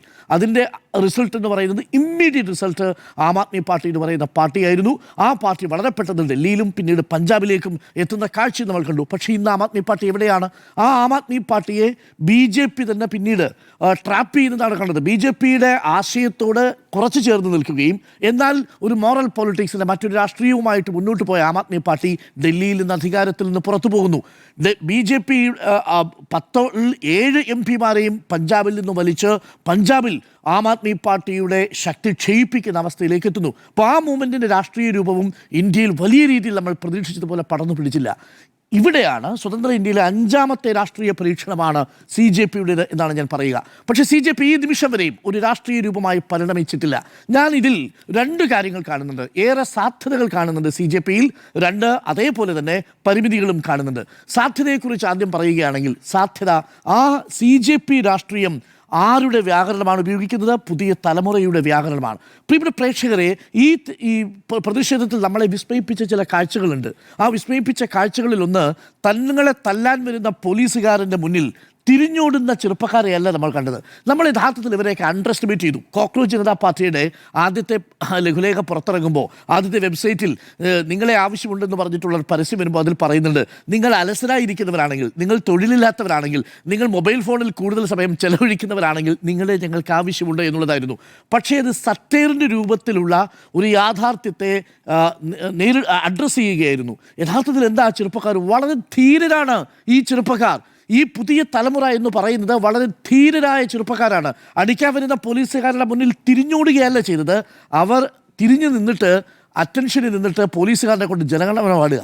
അതായത് അടിക്കാൻ വരുന്നവൻ്റെ മുന്നിൽ തിരിഞ്ഞു നിന്നിട്ട് ജനഗണമന അങ്ങ് പാടി. അപ്പോൾ അടിക്കാൻ വരുന്ന പോലീസുകാരൻ ഒരു നിമിഷം കൺഫ്യൂസ്ഡായി, ജനഗണമന പാടണോ അറ്റൻഷൻ അടിക്കണോ? അപ്പോൾ പോലീസുകാരൻ ആകെ കൺഫ്യൂസ്ഡായി. പോലീസുകാരൻ്റെ ശൈലിയെ, സ്ട്രാറ്റജിയെ ഈ ജൻസി മറിച്ചിട്ടതാണ് നമ്മൾ കണ്ടത്. പെൺകുട്ടികൾ, അപാരമായ ധൈര്യം പ്രകടിപ്പിച്ച പെൺകുട്ടികൾ. ഇപ്പോൾ നമ്മൾ റിയാഹിൻ്റെ കാര്യം പറഞ്ഞു, നേഹയുടെ കാര്യം കാണുന്നുണ്ട്, അതേപോലെ ഗോപിയെ കാണുന്നുണ്ട്. അങ്ങനെയുള്ള നിരവധി ആളുകൾ, പേരറിയാത്ത എത്രയോ പെൺകുട്ടികളാണെന്നറിയാമോ ആ സമരരംഗത്തേക്ക് വരുന്നത്. ന്യൂജൻസിയുടെ രാഷ്ട്രീയമാണ്. നോക്കൂ, ഡൽഹി യൂണിവേഴ്സിറ്റിയിൽ പഠിക്കുന്നതും ഡൽഹിയുടെയും ബീഹാറിൻ്റെയും മഹാരാഷ്ട്രയുടെയും ഒക്കെ പ്രദേശങ്ങളിലുള്ളതുമായ ഈ കോച്ചിങ് സെൻ്ററുകൾ പഠിക്കുന്നവരും യൂണിവേഴ്സിറ്റിയിൽ പഠിക്കുന്നവരും അല്ലാത്തവരുമായിട്ടുള്ളവർ വരികയാണ്. അപ്പോൾ ഈ CJPയുടെ രാഷ്ട്രീയം കമ്മ്യൂണിക്കേറ്റ് ചെയ്യുന്ന തലമുറയിലാണ് എനിക്ക് വിശ്വാസം. അത് വല്ലാത്ത ധൈര്യമുള്ള ഒരു തലമുറയായിട്ട് അവർ നമ്മുടെ മുന്നിൽ മാറുന്നുണ്ട്. എന്നിട്ട് അവരെന്താ ചെയ്യുന്നതെന്നറിയാമോ? അവിടെ പേരറിയാത്ത മനുഷ്യർക്ക് വീശിക്കൊടുക്കുകയാണ്, അവിടെയുള്ള സ്ഥലങ്ങൾ വൃത്തിയാക്കുകയാണ്, അവിടെ അടിക്കാൻ വരുന്നവനോട് പോലും പിന്നീട് അടിച്ചു കഴിഞ്ഞതിന് ശേഷം, നിങ്ങളെ തിരിച്ച് ആക്രമിച്ചതിന് ശേഷം, അവരെ വാക്കുകൾ കൊണ്ട് നേരിട്ടതിന് ശേഷം തീവ്രവാദി എന്നൊക്കെ പറഞ്ഞാൽ തീർന്നു. അതോടുകൂടി ഈ തീവ്രവാദി എന്ന് വിശേഷിപ്പിക്കുന്നവരുടെ കുടുംബത്തിലിരിക്കുന്നവരെ മുഴുവൻ വലിച്ച് പുറത്തിടുന്ന ധൈര്യം കാണിച്ച കുട്ടികളാണ്. അതുകൊണ്ട് ഇവർക്കെതിരെ ഇനി ആൻറ്റി നാഷണൽ ആയിട്ടുള്ള മുദ്രാവാക്യങ്ങൾ വിലപ്പോവില്ല. ഇവരുടെ ദേശീയതയെ പരിശോധിക്കാൻ BJPക്ക് കഴിയില്ല. ഇവരുടെ സ്വത്ത് രാഷ്ട്രീയം തിരിഞ്ഞുപോയിട്ട് ഇവർ മുസ്ലിമാണോ ഇവർ ക്രിസ്ത്യാനിയാണോ എന്ന് പറയാൻ കഴിയില്ല. ആദ്യ മൊമെൻറ്റിൽ തന്നെ മറുപടി കിട്ടും. നല്ല ഒന്നാന്തരം മറുപടിയായിരിക്കും കിട്ടുക. ആ മറുപടിയോടുകൂടി അവർക്ക് അവിടെ നിന്ന് സ്ഥലം വിടേണ്ടി വരുന്ന സാഹചര്യമാണ്. അപ്പം ഈ പുതിയ തലമുറയുടെ രാഷ്ട്രീയം എന്ന് പറയുന്നത് അവരുടെ സ്വഭാവത്തിൽ കൂടിയുള്ള രാഷ്ട്രീയമാണ് എന്നതാണ്. അതാണ് ഒരു പ്രധാനപ്പെട്ട പ്രതീക്ഷ. അത് ഇനി എല്ലാ വിഷയങ്ങളിലും അവർക്ക് പ്രതികരിക്കണമെന്ന് നിർബന്ധമൊന്നുമില്ല. ആളുകൾ ചോദിക്കുന്നു, നിങ്ങൾ 370 ആയിരുന്നപ്പോൾ എവിടെയാണ് നിങ്ങൾ പ്രതികരിച്ചില്ലല്ലോ? കർഷക സമരം വന്നപ്പോൾ നിങ്ങൾ പ്രതികരിച്ചില്ലല്ലോ? സൗകര്യമില്ലെന്നേ, അങ്ങനെ പ്രതിഷേധിക്കാൻ സൗകര്യമില്ല. അതാണൊരു പുതിയ രാഷ്ട്രീയമായി മാറുന്നത്. അതായത് രാഷ്ട്രീയം 24 hours ഒരു ജീവിതമായി സ്വീകരിക്കുന്ന തലമുറയല്ല നമ്മുടെ മുന്നിൽ വരുന്നത്. നിലവിൽ അവർ നേരിടുന്ന വിഷയങ്ങളിൽ, അവർക്ക് പ്രതിസന്ധി ഉണ്ടാവുന്ന ഘട്ടങ്ങളിൽ, അവർ ഇരയാക്കപ്പെടുന്ന സ്ഥലങ്ങളിൽ തുറന്നു പ്രതികരിക്കാൻ കഴിയുന്ന ഒരു തലമുറ ഉണ്ടായിരിക്കുന്നു എന്നുള്ളതാണ്. ഇത് BJPയാണ് ഏറ്റവും കൂടുതൽ ബാധിക്കാൻ പോകുന്നത്. കാരണം അധികാരത്തിലിരിക്കുന്ന BJPക്ക് ഈ പുതിയ തലമുറയുടെ രാഷ്ട്രീയത്തെക്കുറിച്ച് വലിയ ബോധ്യമില്ല എന്നുള്ളതാണ്. അതുകൊണ്ടാണ് ഏറ്റവും ഒടുവിൽ ഇൻസ്റ്റാഗ്രാമിലേക്ക് പ്രധാനമന്ത്രിക്ക് ഇരുളിൻ്റെ മറവിൽ വന്ന് രാജ്യത്തെ അഭിസംബോധന ചെയ്യേണ്ടി വരുന്നൊരു സാഹചര്യം ഉണ്ടാവുന്നത്. കാരണം പുതിയ തലമുറ ഇൻസ്റ്റാഗ്രാമിലൂടെ കമ്മ്യൂണിക്കേറ്റ് ചെയ്യുന്നു. നിങ്ങളുടെ 15 മിനിറ്റ് നീണ്ട മൻ കി ബാത്തൊന്നും ആരും കേട്ടില്ല സാർ. നിങ്ങളുടെ 12-14 മിനിറ്റുള്ള മൻ കി ബാത്ത് കേട്ടിരുന്നെങ്കിൽ ഈ കുട്ടികൾ പ്രതിഷേധിക്കാൻ വരില്ലല്ലോ. മൻ കി ബാത്ത് കേൾക്കാത്തവരാണ്. കാരണം മൻ കി ബാത്ത് കേൾക്കാൻ അവർക്ക് സമയമില്ല. പഴയ PR പ്രൊപ്പഗാൻഡ മെഷീനറി വർക്ക് ചെയ്യില്ല. ഇനി നിങ്ങളെ വലിയ രീതിയിൽ മുദ്രാവാക്യങ്ങൾ മുഴക്കി ഹീറോയായി വർഷിപ്പായിട്ട് ചെയ്തുകൊണ്ട് വന്നാലും അതൊന്നും ഈ പുതിയ തലമുറയുടെ മുന്നിലേക്കില്ല. 15 മിനിറ്റ് നീണ്ടു നിൽക്കുന്ന പ്രസംഗത്തെ 1.5 മിനിറ്റ് നീളമുള്ള റീല് കൊണ്ട് അവർ മറികടക്കും. അതാണ് പുതിയ തലമുറയുടെ ടെക്നോളജി, അതാണ് പുതിയ തലമുറയുടെ രീതി. അതുകൊണ്ട് അവരുടെ മുന്നിലേക്ക് ഇനി പഴയ ചരിത്രമെന്ന് പറഞ്ഞുകൊണ്ട് വന്നാൽ, നോക്കൂ, ഇപ്പോഴുള്ള 18 വയസ്സ് തികഞ്ഞ കുട്ടികൾ ആ 18 വയസ്സ് തികഞ്ഞ കുട്ടികൾ 12 വർഷം ഒരേ ഒരു സർക്കാരിനെ മാത്രമേ കണ്ടിട്ടുള്ളൂ. അത് നരേന്ദ്രമോദി സർക്കാരിനെയാണ്. അതിന് തൊട്ട് മുമ്പുള്ള 6 വർഷം എന്ന് പറയുന്നത് അവർ 1ാം ക്ലാസ്സിൽ പോകുന്നതിന് മുമ്പുള്ള സമയമാണ്. നഴ്സറി പഠിക്കുമ്പോഴാണ് ഈ UPA സർക്കാരിൻ്റെ അവസാന കാലഘട്ടത്തിലെ ഈ 2G സ്പെക്ട്രം ആണെങ്കിലും അതിനുശേഷം വരുന്ന കോമൺവെൽത്ത് അഴിമതി ആണെങ്കിലും ഒക്കെ കാണുന്നത്. കോമൺവെൽത്തും 2G സ്പെക്ട്രവും ഒന്നും അവർക്ക് പരിചയമുള്ള കാര്യങ്ങളല്ല. അടിയന്തരാവസ്ഥയെക്കുറിച്ച് they are least bothered now. അവർക്ക് അതിനെക്കുറിച്ചൊന്നും ഇപ്പോൾ ചിന്തിക്കാനോ അല്ലെങ്കിൽ അതിനെക്കുറിച്ച് പറയാനുമില്ല. പക്ഷേ അവർക്കറിയാവുന്ന ചില കാര്യങ്ങളുണ്ട്. അത് ഇവിടുത്തെ ചോദ്യപേപ്പർ ചോർന്നതാണ്, അത് ഇവിടുത്തെ CBSE പരീക്ഷ മാറ്റിവെച്ചതാണ്, അത് ഇവിടുത്തെ അൺഎംപ്ലോയ്മെൻറ്റ് റേറ്റാണ്. പ്രിയപ്പെട്ട പ്രേക്ഷകരെ, നിങ്ങൾക്കറിയോ നമ്മുടെ ഗ്രാജുവേറ്റുകളിൽ 29.1% അൺഎംപ്ലോയിഡ് ആണ് എന്നതാണ് ഏറ്റവും ഒടുവിലത്തെ കണക്ക്. 18 വയസ്സ് മുതൽ 24 വയസ്സ് വരെയുള്ളതിൽ 80% അൺഎംപ്ലോയ്മെൻ്റ് ആണ്. 70 മുതൽ 80 ലക്ഷം തൊഴിൽ ഇല്ലാത്ത അഭ്യസ്തവിദ്യരായ ചെറുപ്പക്കാർ ഓരോ വർഷവും ഈ തൊഴിൽ സേനയുടെ ഭാഗമാവുകയാണ്. അവർക്ക് തൊഴിൽ നൽകാൻ നിങ്ങൾക്ക് കഴിയുമോ? കഴിയില്ല എന്നതാണ്. കാരണം ഈ 1%, ഏറ്റവും ധനികരായിട്ടുള്ള 1% നമ്മളുടെ രാജ്യത്തിൻ്റെ സമ്പത്തിൻ്റെ പകുതിയോളം കൈയടക്കി വെച്ചിരിക്കുന്ന ഒരു സംവിധാനത്തിൽ നീതിപൂർവമായൊരു വിതരണം നടക്കാത്തൊരു സാഹചര്യം സംജാതമായിരിക്കുന്നു. അതുകൊണ്ട് ആ തൊഴിൽ അവർക്ക് കൊടുക്കാൻ പറ്റുന്നില്ല. BJPയെ സംബന്ധിച്ച് നോക്കൂ, 10% നമ്മുടെ പ്രധാനമന്ത്രി അവതരിപ്പിച്ചൊരു വലിയ സ്കീമായിരുന്നു. ഞാൻ ഒറ്റ കാര്യം മാത്രം പറയാം. അത് പ്രധാനമന്ത്രി കൗശൽ വികാസ് യോജന എന്നായിരുന്നു അതിൻ്റെ പേര്. അതുവഴി പരിശീലനം സിദ്ധിച്ചു വന്നതിൽ 10% ആളുകൾക്ക് മാത്രമേ ജോലി കിട്ടിയുള്ളൂ. നിങ്ങൾ നോക്കൂ, ആ സമയത്താണ് പ്രധാനമന്ത്രി വന്ന് പറയുന്നത് ഓരോ വർഷവും 2 കോടി ചെറുപ്പക്കാർക്ക് തൊഴിൽ കൊടുക്കും. എവിടെ തൊഴിൽ? എവിടെ തൊഴിൽ? തൊഴിൽ കിട്ടുന്നില്ല. തൊഴിൽ കിട്ടുന്നില്ലെന്ന് മാത്രമല്ല, പരീക്ഷയ്ക്ക് വേണ്ടിയിട്ട് തയ്യാറെടുത്തിരിക്കുന്ന കുട്ടികളുടെ മനോവികാരത്തെ മാത്രമല്ല കേട്ടോ. ഇപ്പോൾ നമ്മുടെയൊക്കെ നാട്ടിൽ അറിയാമല്ലോ, ഒരു കുട്ടിയെ പഠിപ്പിക്കാൻ കോച്ചിങ് സെൻറ്ററിലേക്ക് അയക്കാൻ വേണ്ടിയിട്ട് എത്രമാത്രം ബുദ്ധിമുട്ടുന്നുണ്ട്. പക്ഷേ ഉത്തരേന്ത്യയിൽ നമ്മൾ ബുദ്ധിമുട്ടുന്നതിന് ഇരട്ടിയുണ്ട്. അവനവൻ്റെ ലാൻഡ് പണയം വയ്ക്കും, അവരുടെ കയ്യിലുള്ള സ്വർണം പണയം വയ്ക്കും, ബന്ധുക്കളുടെ സ്വത്തുക്കൾ പണയം വയ്ക്കും. എന്നിട്ടാണ് ഇവനെ ഡൽഹിയിലേക്കോ ഇൻഡോറിലേക്കോ ബോംബെയിലേക്കോ ഉള്ള കോച്ചിങ് സെൻറ്ററുകളിലേക്ക് അയക്കുന്നത്. അവിടെ പോയി പഠിച്ചിട്ട് തിരിച്ചൊരു റാങ്ക് വാങ്ങിച്ച് അവൻ വരുമെന്ന പ്രതീക്ഷയിലിരിക്കുകയാണ്. 23 ലക്ഷം വിദ്യാർത്ഥികളാണ് നീറ്റ് പരീക്ഷ എഴുതിയത്. 1.25 ലക്ഷം സീറ്റുകൾ മാത്രമാണ് ലഭ്യമാവുന്നത്. 95% പേർക്കും അത് കിട്ടാത്ത സാഹചര്യം ഉണ്ടാകുന്നു. അതിനിടയിലാണ് ചോദ്യപേപ്പർ ചോർച്ച മൂലം ഒരു വിഭാഗം ആളുകൾ ഈ അനീതിയിലൂടെ ഈ പരീക്ഷാ സംവിധാനത്തിലേക്ക് കടന്നു വരുന്നു. അത് തീർച്ചയായും ഈ പുതിയ തലമുറയുടെ വികാരത്തെയാണ് ടച്ച് ചെയ്യുന്നത്. ഒറ്റ പോയിന്റേ ഉള്ളൂ എന്ന് പറഞ്ഞാൽ, BJP അധികാരത്തിലേക്ക് ഏറിയ അവരുടെ രാഷ്ട്രീയ ആശയ പദ്ധതിയെ പുതിയ തലമുറ പുറംകാലുകൊണ്ട് തൊഴിച്ചു കളയുകയാണ്. BJPയുടെ രാഷ്ട്രീയം എന്തായിരുന്നു? അത് ഹിന്ദുത്വ രാഷ്ട്രീയം പ്ലസ് അതായത് സ്വത്ത് രാഷ്ട്രീയവും സ്വത്ത് രാഷ്ട്രീയത്തോടൊപ്പമുള്ള ഒരു വികസന രാഷ്ട്രീയവും പിന്നെ ദേശീയതയും പിന്നെ മോദി എന്ന് പറയുന്ന ഒരു നാഷണൽ ഹീറോ ഫിഗറും. ഈ 4 പ്രധാനപ്പെട്ട തൂണുകളിലാണ് BJP അധികാരം പിടിച്ചത്. കാരണം കോൺഗ്രസ് സർക്കാരിൽ നിന്ന് ഒരു മോറലി പ്യൂരിഫൈഡ് ആയ, അതായത് അഴിമതി വിമുക്തമായ ഒരു സർക്കാർ മോദി എന്ന് പറയുന്ന ഒരു രക്ഷകന്റെ കീഴിൽ ഇതാ ഹിന്ദുക്കളെ സംരക്ഷിക്കാൻ വേണ്ടി വികസന രാഷ്ട്രീയത്തിൻ്റെ പുതിയ പാത, കറപ്ഷൻ ഇല്ലാത്ത വികസനം കൊണ്ടുവരാൻ പോകുന്നു. ഇതാണ് യഥാർത്ഥത്തിൽ BJPയുടെ പദ്ധതി. ഈ പുതിയ തലമുറയ്ക്ക് ഇത് 4 ആവശ്യമില്ല. ഏതാവശ്യമില്ല? They don't need a hero. അവർക്കൊരു ഹീറോയെ ആവശ്യമില്ല. അഭിജിത്ത് ദീപ്കെ പറഞ്ഞത് എന്താ? എന്നെ നിങ്ങൾ ഹീറോ ആക്കരുത്. ഒരു മനുഷ്യരെ ഹീറോ ആക്കിയതാണ് ഈ രാജ്യം അനുഭവിക്കുന്ന ദുരന്തം. ആര് പറഞ്ഞതാണെന്നറിയാമോ? അംബേദ്കർ പറഞ്ഞതാണ്. ജനാധിപത്യത്തിൻ്റെ ഏറ്റവും വലിയ ത്രട്ട് എന്ന് പറയുന്നത് ഹീറോ വർഷിപ്പാണ്. അത് നിങ്ങളുടെ സ്വാതന്ത്ര്യത്തെ മറ്റൊരാളുടെ കാൽക്കീഴിൽ കൊണ്ടുവയ്ക്കും. അത് യഥാർത്ഥത്തിൽ ഉദ്ദേശിച്ചത് ഗാന്ധിജി ആണെങ്കിലും അന്ന് അംബേദ്കർ പറഞ്ഞ വാചകമാണ് ഇന്ന് അഭിജിത്ത് ദീപ്കെ പറയുന്നത് എന്നുള്ളതാണ്. അപ്പോൾ ഹീറോ വർഷിപ്പ് പുതിയ തലമുറയ്ക്ക് ആവശ്യമേ ഇല്ല. ഡെവലപ്മെൻറ്റ് രാഷ്ട്രീയം അവർ കണ്ടുകൊണ്ടിരിക്കുന്നത് യൂറോപ്യൻ രാജ്യങ്ങളിലും അമേരിക്കൻ രാജ്യങ്ങളിലെയും ഒക്കെ സംവിധാനങ്ങളാണ്. നിങ്ങൾ നെറ്റ് സീരീസിലൂടെ ഏതെങ്കിലും പണ്ട് നഗരങ്ങളെക്കുറിച്ച് നമ്മൾ ചിന്തിക്കുമ്പോൾ ബോംബെ ആണ് വരിക. ഇന്ന് നഗരത്തെക്കുറിച്ച് പുതിയ തലമുറയോട് ചിന്തിക്കാൻ പറഞ്ഞാൽ അവൻ വാഷിങ്ടണും പാരീസും യൂറോപ്പും മാത്രമല്ല, അവൻ കൊറിയയും ഓസ്ട്രേലിയയും കുറിച്ച് ചിന്തിക്കും. അവൻ ഒരേ സമയം ജർമ്മനിയിലെയും ഓസ്ട്രേലിയയിലെയും വിദ്യാഭ്യാസ പദ്ധതിയെക്കുറിച്ച് അവൻ്റെ ഇൻസ്റ്റാഗ്രാമിൽ വിവരമുണ്ട്. അപ്പോൾ ഇനി വികസന രാഷ്ട്രീയത്തെക്കുറിച്ച് അവനെ പ്രലോഭിപ്പിച്ചിട്ട് ഒരു കാര്യവുമില്ല. അവൻ അത്രമേൽ മറ്റു രാഷ്ട്രങ്ങളുടെ വികസനത്തെ അവൻ നേരിട്ടറിയുന്നുണ്ട് അവൻ്റെ കാഴ്ചയിലൂടെ. 3 ദേശീയത. ആ ദേശീയത എന്ന് പറയുന്നതിന് ഏറ്റ പ്രഹരം കൂടിയാണിത്. കാരണം അവൻ കാണുന്ന സീരീസ് കൊറിയൻ സീരീസാണ്, അവൻ കേൾക്കുന്ന പാട്ട് കൊറിയയുടേതാണ്, അവൻ കാണുന്ന വാർത്തകളോ മറ്റു ദേശീയ വാർത്തകളോ കാർട്ടൂണുകളോ വായിക്കുന്ന ലേഖനങ്ങളോ യൂറോപ്പിലെയോ അമേരിക്കയുടെയോ പശ്ചാത്തലത്തിലുള്ളതാണ്. അതുകൊണ്ട് ദേശീയതയുടെ ഇടുങ്ങിയ പശ്ചാത്തലത്തിലുള്ള ഒന്നും അവനെ സംബന്ധിച്ച് നിലനിൽക്കുന്നതേ അല്ല. ഒരേ സമയം അവൻ അർജന്റീനയുടെയും ബ്രസീലിൻ്റെയും അതേപോലെ സ്പെയിനിൻ്റെയും ഒക്കെ ഫാൻസായി മാറുന്ന ചെറുപ്പക്കാരാണ് നമ്മുടെ നാട്ടിലുള്ളത്. അപ്പോൾ ദേശീയതയുടെ പഴയ വികാരവും നിലനിൽക്കില്ല. പിന്നെ ലാസ്റ്റ് റിസോർട്ട് BJPയുടെ എക്കാലവും ഉപയോഗിക്കാൻ പോകുന്നത് എന്താ? Hindutva politics. They are least concerned about it. Hindutva രാഷ്ട്രീയം എന്ന് പറയുന്നത് പുതിയ തലമുറയ്ക്ക് ലീസ്റ്റ് ബോത്തേഡ് ആൻഡ് ലീസ്റ്റ് കൺസേൺഡ് ആണ്. അതിൻ്റെ ഉദാഹരണമായിരുന്നു കഴിഞ്ഞ ലോക്സഭാ ഇലക്ഷൻ. നമ്മുടെ ലോക്സഭാ ഇലക്ഷനിൽ മൊത്തം വോട്ട് ചെയ്ത ആളുകളുടെ 1/3 മാത്രമേ BJP പിന്തുണച്ചിട്ടുള്ളൂ. വോട്ട് ചെയ്ത ആളുകളിൽ 1/3 മാത്രം എന്ന് പറഞ്ഞാൽ എന്താ, 2 പേരും ഇന്ത്യ ഭരിക്കാൻ നരേന്ദ്രമോദിക്കും BJPക്കും അധികാരമില്ല എന്ന് പറഞ്ഞ് മാറ്റി എഴുതിയതാണ്. ആ 1/3 അധികാരം മാത്രമേ BJPക്കുള്ളൂ. അതുകൊണ്ട് ഇനി ഹിന്ദുത്വ രാഷ്ട്രീയത്തിലേക്ക് വരില്ല. സ്വത്ത് രാഷ്ട്രീയം ഈ തലമുറയ്ക്ക് ബാധകമേ അല്ല. അവർ പറയാൻ പോകുന്നത് ഐഡന്റിറ്റി പൊളിറ്റിക്സ് അല്ല, പകരം അവരുടെ ഇരയാക്കപ്പെട്ട അവരുടെ രാഷ്ട്രീയ പരിതസ്ഥിതിയാണ് അവർ പറയാൻ പോകുന്നത്. ആ വൾണറബിലിറ്റിയാണ് അവരെ ഒരുമിച്ച് നിർത്താൻ പോകുന്നത്. അതിൽ നിങ്ങളുടെ ഡിവൈഡ് ആൻഡ് റൂൾ വിജയിക്കില്ല എന്നുള്ളതാണ് ഈ BJP രാഷ്ട്രീയത്തെ അല്ലെങ്കിൽ സംഘപരിവാർ രാഷ്ട്രീയത്തിലുള്ള ഏറ്റവും വലിയ ഭീഷണിയായി CJPയും പുതിയ തലമുറ രാഷ്ട്രീയവും മുന്നോട്ട് വയ്ക്കുന്നത്. അതുകൊണ്ട് don't underestimate the Gen Z. അതേസമയം തന്നെ കോൺഗ്രസിനെ സംബന്ധിച്ചും CPMനെ സംബന്ധിച്ചും ഈ രാഷ്ട്രീയത്തിൻ്റെ വ്യാകരണം മനസ്സിലാക്കിയില്ലെങ്കിൽ അവർക്കും പകച്ചു നിൽക്കേണ്ടി വരും എന്നുള്ളതാണ്. അതുകൊണ്ട് പുതിയ കാലത്തിലേക്ക് മാറുക എന്നത് മാത്രമാണ് നമ്മുടെ മുന്നിലുള്ള വഴി. അവിടെയാണ് ഒരു പുതിയ രാഷ്ട്രീയം ഒരു വഴിവെട്ടി തുടങ്ങുന്നത് എന്നതാണ് ഈ കാര്യത്തിൽ എൻ്റെ അഭിപ്രായം. ആന്റോ കാസ്ട്രൻ, എനിക്കൊരു കാര്യം പറയണ്ട. അതായത് കോൺഗ്രസ് ചുരുക്കി പറയാം കേട്ടോ. കോൺഗ്രസ് മുന്നോട്ട് വയ്ക്കുന്ന ആവശ്യങ്ങളിൽ ഒന്ന് എന്ന് പറയുന്നത് ദില്ലിയിൽ പ്രൊട്ടസ്റ്റ് ചെയ്ത ആളുകൾക്കെതിരെ എടുക്കുന്ന കേസ് പിൻവലിക്കണം എന്നുള്ളതാണ്. കേസ് പിൻവലിക്കുകയും ചെയ്തു. കേരളത്തിലും കേസെടുത്തിട്ടുണ്ട്. കേരളത്തിലെടുത്ത കേസുകൾ പിൻവലിക്കുക എന്ന് പറയുന്നത് ഈ സർക്കാരിന് മുന്നിലുള്ള ആവശ്യമാണ്.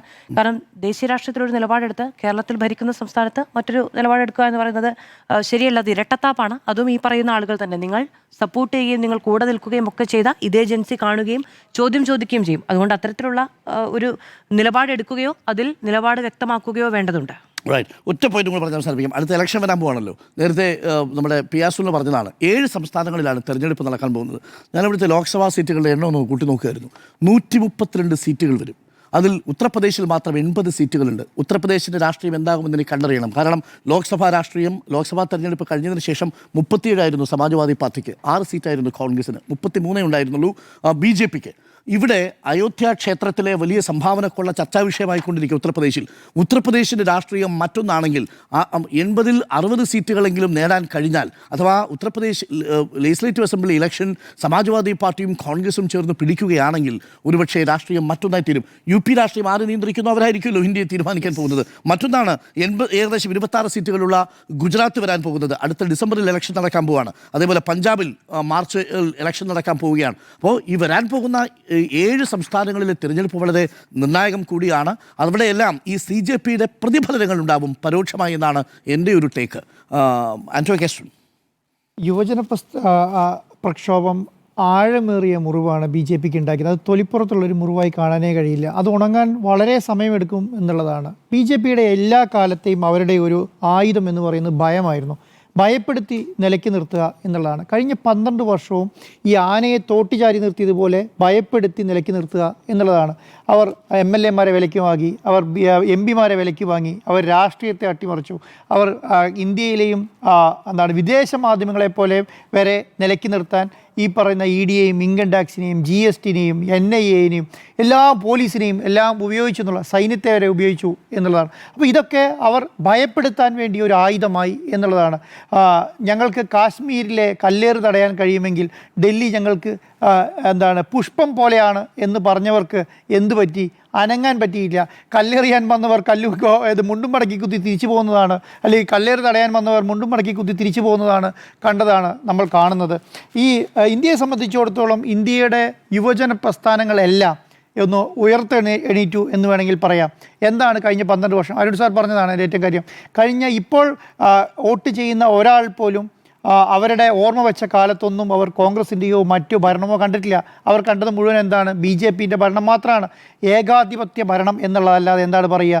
നിങ്ങൾക്ക് ബംഗാളിൽ ഇലക്ഷൻ കഴിഞ്ഞല്ലോ, അവിടെ എത്ര പേർ BJPക്ക് വോട്ട് ചെയ്തിരുന്നു? അവിടെ എങ്ങനെയാണ് BJPയിലേക്ക് MP-മാർ എത്തിയത്? എങ്ങനെയാണ് മഹാരാഷ്ട്രയിലെ BJPയിലേക്ക് MP-മാർ എത്തിയത്? അത് BJPയുടെ ലേബലിൽ നിന്ന് മത്സരിച്ച് ജയിച്ചവരാണോ? അവരൊന്നും BJPയുടെ ലേബലിൽ നിന്ന് NDA ലേബലിൽ നിന്ന് മത്സരിച്ച് ജയിച്ചവരല്ല. മഹാരാഷ്ട്രയിലായാലും ബംഗാളിലാണെങ്കിലും എങ്ങനെയാണ്? എല്ലാവരും പർച്ചേസ് ചെയ്തു. അപ്പം ആ ഒരു രീതിയിലേക്ക് സംവിധാനം മാറി എന്നുള്ളതാണ്. എല്ലാ കാലത്തും അടികൊണ്ട് ജനങ്ങൾ ഇങ്ങ് നിൽക്കും എന്ന് വിചാരിച്ചിടത്താണ്, ഭയപ്പെടുത്തി നിർത്താം എന്ന് പറഞ്ഞ് വിചാരിച്ചിടത്താണ് ഭയത്തെ അവർ എല്ലാവരും പുഷ്പമോഹല കണ്ട് പുറത്തേക്ക് വന്നിരിക്കുന്നത്. അവർക്ക് ആ ഒരു പേടിയില്ലാതായി, ജനങ്ങൾക്ക് പേടിയില്ലാതായി. ഇഡിക്കും ഇൻകം ടാക്സിന് പിടിക്കാൻ പറ്റുന്നതിനേക്കാളും മേലെ വിദ്യാർത്ഥികൾ മാറി എന്നുള്ളതാണ്. അവർക്ക് എന്ത് ചെയ്യാൻ കഴിഞ്ഞു? മോപരിചയമുള്ള എത്ര ആൾക്കാർക്ക് ഇപ്പോൾ ഈ പറയുന്ന CJP പാർട്ടിയുടെ ഒരു 4-5 ആൾക്കാരെ മുഖപരിചയമുണ്ട് എന്നുള്ളതല്ലാതെ ആരെയാണ് മുഖപരിചയമുള്ളത്? ഒരാളെപ്പോലും മുഖപരിചയമില്ല എന്നുള്ളതാണ്. അവർ പാറ്റകളായും പുഴുക്കളായും പറവകളായും എല്ലാം ഇറങ്ങിക്കഴിഞ്ഞപ്പോൾ അവർക്കൊന്നും ചെയ്യാൻ കഴിഞ്ഞിട്ടില്ല എന്നുള്ളതാണ്. പാർട്ടിയുടെ പേര് വെച്ച് ലോകത്തൊരു പാർട്ടി ഉണ്ടാക്കി ആ പാർട്ടി ഒരു സർക്കാരിനെ വിറപ്പിക്കുക എന്ന് പറഞ്ഞാൽ ഒന്ന് ആലോചിച്ച് നോക്കിയ സാറേ, പാറ്റ ഹിറ്റടിക്കുന്ന അവസ്ഥയിലേക്ക് രാജ്യം മാറി. കാരണം സാധാരണ പാറ്റകൾക്കെതിരെയാണ് ഹിറ്റടിക്കുക, ഇത് പാറ്റ ഹിറ്റടിക്കുന്ന അവസ്ഥയിലേക്ക് മാറി എന്നുള്ളതാണ്. ഒരു കാര്യം നമ്മൾ ആലോചിക്കേണ്ട കാര്യം, എല്ലാ രാജ്യത്തും എല്ലാ ലോകത്തും ഈ പറഞ്ഞ ഏകാധിപത്യ ഭരണം ഒരു നാൾ അവസാനിക്കും. അത് ഒരു നാൾ ജനങ്ങൾ ചോദ്യം ചെയ്യപ്പെടും ജനങ്ങളാൽ ചോദ്യം ചെയ്യപ്പെടും എന്നുള്ളതാണ്. ജനങ്ങളാലാണ് ചോദ്യം ചെയ്യപ്പെടുക. അതിന് മറുപടി ഉണ്ടാവില്ല. രാത്രി 12 മണിക്കും ഇവരുടെ എല്ലാ സംവിധാനങ്ങളും ഉപയോഗിച്ച് രാത്രി 12 മണി വരെ ശ്രമം നടത്തിയില്ലേ? എല്ലാ കുപ്രചരണങ്ങളും ചെയ്യാൻ വേണ്ട എല്ലാ സംവിധാനവും ഉപയോഗിച്ചു. അവസാനം നായകൻ തന്നെ വന്ന് കുപ്രചരണത്തിന് നേതൃത്വം കൊടുത്തു. വിജയിച്ചില്ല. ഇന്ത്യയിൽ BBC വരെ ഈ പറയുന്ന ലോകത്ത് എല്ലാ രാജ്യത്ത് പ്രവർത്തിക്കുന്ന BBC-യുടെ ബ്യൂറോ വരെ ഡൽഹിയിൽ പൂട്ടിപ്പോയി. എന്തുകൊണ്ടാണ് പൂട്ടിയത്? മുംബൈയിൽ പൂട്ടിപ്പോയി. ഇഡിനെ ഇൻകം ടാക്സിന് വെച്ച് റെയ്ഡ് നടത്തി BBC-യുടെ ഓഫീസിൽ. അവർ BBC-യുടെ ഓഫീസ് ഇവിടെ പൂട്ടി. അവരെ തൊട്ടടുത്ത രാജ്യത്തിരുന്ന് ഇന്ത്യയിലെ വാർത്ത കൊടുക്കുന്നവർക്ക് എന്തെങ്കിലും ബുദ്ധിമുട്ടുണ്ടായോ? എന്നാൽ ലോകത്ത് മുഴുവൻ പ്രവർത്തിക്കുന്ന ഒരു ന്യൂസ് ചാനലിൻ്റെ ഓഫീസ് ഇന്ത്യയിൽ പ്രവർത്തിക്കാൻ പറ്റാത്ത രീതിയിൽ ഇന്ത്യയിലെ മാധ്യമങ്ങളെ വലയിലാക്കി എന്നുള്ളതാണ്. ഇനി വലയിലാക്കാത്ത മാധ്യമങ്ങളെ എന്ത് ചെയ്തു? കോർപ്പറേറ്റ് കൊണ്ടുപോയി ഇവരുടെ കൂടെ നിൽക്കുന്ന കോർപ്പറേറ്റുകളെ കൊണ്ട് വിലക്കെടുപ്പിച്ചു എന്നുള്ളതാണ്. അപ്പോൾ ഇവരുടെ കയ്യിലേക്ക് എല്ലാ സംവിധാനങ്ങളെയും കൊണ്ടുവന്ന് ഭീഷണിപ്പെടുത്തിയും പേടിപ്പിച്ചും നിങ്ങൾക്ക് ഞങ്ങളുടെ കൂടെ നിന്നിൽ ഇരുട്ടറയാണ് നിങ്ങൾക്ക് വരാൻ പോകുന്നത് എന്നുള്ള നിലയിലേക്ക് വന്നു എന്നുള്ളതാണ്. മഹാരാഷ്ട്രയിലൊക്കെ അതാണ് സംഭവിച്ചിട്ടുള്ളത്. മഹാരാഷ്ട്രയിലൊക്കെ MP-മാരൊക്കെ കൂട്ടത്തോടെ BJP പോയല്ലോ. വാഷിംഗ് മെഷീൻ എന്നാണല്ലോ പറയുന്നത്. കാരണം അവിടെ ഇഡിയിലും ഇൻകം ടാക്സിലും കേസുള്ളവനെയും മറ്റവരെയൊക്കെ പിടിച്ച് ഇവിടെ കൊണ്ടുവന്ന ഇൻകം ടാക്സും അന്വേഷണമില്ല. എങ്ങനെയാണ് അന്വേഷണം ഇല്ലാതായത്? എല്ലാ കാലത്തും പറയുന്നുണ്ട്. കാരണം രാഷ്ട്രീയത്തിന് പുറത്ത് രാഷ്ട്രീയം കൊണ്ട് നേരിടാൻ നോക്കിയാൽ വിജയിച്ചോണമെന്നില്ല. അവരപ്പോൾ അതാണ് ഇപ്പം BJP ശ്രമിച്ചുകൊണ്ട് ഇരിക്കുന്നതാണ്. ഇത് കോൺഗ്രസിൻ്റെ വിജയമല്ല, ഇത് ഇന്ത്യ മുന്നണിയുടെ വിജയമല്ല, ഇത് CJPയുടെ വിജയമാണെന്ന് BJP പറയുകയാണ്. ഇത് CJPയുടെ വിജയമെന്ന് പറയുന്നത്. ആരാണ് CJP? അമേരിക്കയുടെ ഫണ്ട് മേടിച്ചു സമരം നടത്തിയെന്ന് ഇവർ പറഞ്ഞ, ചൈനയുടെ ഫണ്ട് മേടിച്ച് സമരം നടത്തിയെന്ന് ഇവർ പറഞ്ഞ, പാകിസ്ഥാൻ്റെ ചാരന്മാരാണ്, രാജ്യദ്രോഹികളാണ് എന്നിവർ പറഞ്ഞ CJPയുടെ സമരം വിജയിച്ചു എന്ന് BJP പറയുകയാണ്. അപ്പോൾ അതിൻ്റെ രാഷ്ട്രീയ ലക്ഷ്യം എന്താ? അതിൻ്റെ രാഷ്ട്രീയ ലക്ഷ്യം എന്ന് പറയുന്നത് ഒരു ഇന്ത്യ മുന്നണിയുടെ ഭാഗമായി അല്ലെങ്കിൽ ഇന്ത്യ മുന്നണിക്ക് സപ്പോർട്ടായി ഒരു രാഷ്ട്രീയ മൂവ്മെൻറ്റായി ഇത് വളർന്നാൽ BJPക്ക് ചിലപ്പോൾ പിടിച്ചാൽ കിട്ടില്ല എന്നുള്ളതാണ്. അരുൺ സാർ നേരത്തെ പറഞ്ഞ പോലെയാണ് 3-1 BJPക്ക് ആൾക്കാർ വോട്ട് ചെയ്തിട്ടുള്ളൂ. കാരണം 1% ആൾക്കാർ വോട്ടേ ചെയ്തിട്ടില്ല. ബാക്കി 2%-ൽ 1% ഇവർക്ക് വോട്ട് ചെയ്തിട്ടുള്ളൂ. അപ്പം അങ്ങനെ ഒരു 2/3 ജനങ്ങളും വോട്ട് ചെയ്യാതെ ഒരു അധികാരത്തിൽ വന്നൊരു സർക്കാരാണ്. അപ്പോൾ ഇത് മനസ്സിലാക്കാത്ത അവസ്ഥയിലേക്ക് BJP ഇനി വരുമെന്ന് ഞാൻ വിചാരിക്കുന്നില്ല. എല്ലാം മനസ്സിലാക്കിയിരിക്കുന്നു. മൻ കി ബാത്തിലേക്ക് തിരിച്ചു പോയിരിക്കുന്നു BJP എന്നുള്ളതാണ്. മൻ കി ബാത്ത് എന്ന് പറഞ്ഞാൽ എന്താണ്? റേഡിയോയുടെ കാലം കഴിഞ്ഞു.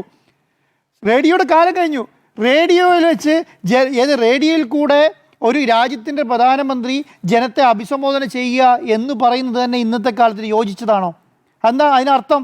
ഇന്നും റേഡിയോ കേട്ട് ജീവിക്കേണ്ട ഒരു വലിയ വിഭാഗം അല്ലെങ്കിൽ കോടിക്കണക്കിന് 50%-ലധികം വരുന്ന ജനങ്ങളുടെ വീട്ടിൽ റേഡിയോ മാത്രമേ ഉള്ളൂ എന്നുള്ളതാണ് ഏറ്റവും പ്രധാനപ്പെട്ട കാര്യം. നമ്മൾ കേരളത്തിൻ്റെ അവസ്ഥ നോക്കണ്ട, നമ്മൾ കർണാടകൻ്റെയോ തമിഴ്നാടിൻ്റെ അവസ്ഥ നോക്കണ്ട. ഈ നോർത്ത് ഇന്ത്യയിലെ പല സംസ്ഥാനങ്ങളിലും TV കണ്ടിട്ടില്ല. ഒരു മണ്ഡലത്തിൽ, ഒരു പാർലമെൻറ്റ് മണ്ഡലത്തിൽ ഒരു സിനിമാ കോട്ട ഇല്ലാത്ത സംസ്ഥാനങ്ങളാണ് കൂടുതലും.